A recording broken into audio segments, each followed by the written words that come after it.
पौराणिक कथाओं में कहा गया है कि एक समय एक वराह के 5 पुत्र हुए, लेकिन भाग्य को कुछ और ही मंजूर था। उन 5 में से एक नवजात शिशु पीछे छूट गया। वो भूखा था, प्यासा था और मौत के करीब पहुंच चुका था। माँ,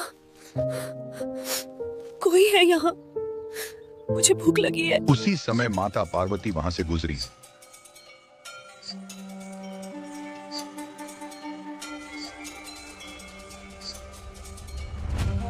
उन्होंने जब उस मासूम वराह शिशु को देखा तो उनके हृदय में ममता उमड़ा। ये बच्चा किसका है?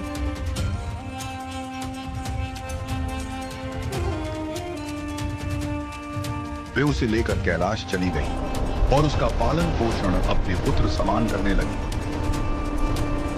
प्रभु, ये बच्चा मुझे वन में मिला था। मैं इसका पुत्र के भांति पालन पोषण करना चाहती हूँ। समय बीता, पर उस वराह शिशु का रूप अब भयावह बन गया था। उसके दांत बढ़ गए, शरीर विशाल हुआ और एक दिन उसकी पीड़ा ने उसे हिंसक बना दिया। मैं ये दर्द नहीं सह सकता। ये खुजली, ये जलन, सब मिटा दूंगा। उसने धरती की फसलों को नष्ट करना शुरू कर दिया।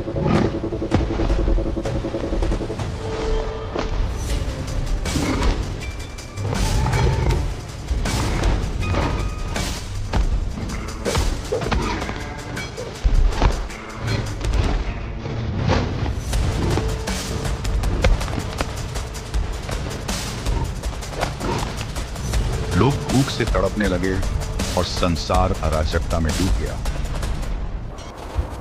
कैलाश पर सब कुछ शांत था, पर नीचे धरती पर एक बड़ा संकट जन्म ले चुका था।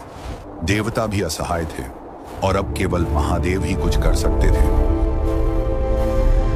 प्रभु, क्षमा करें महादेव।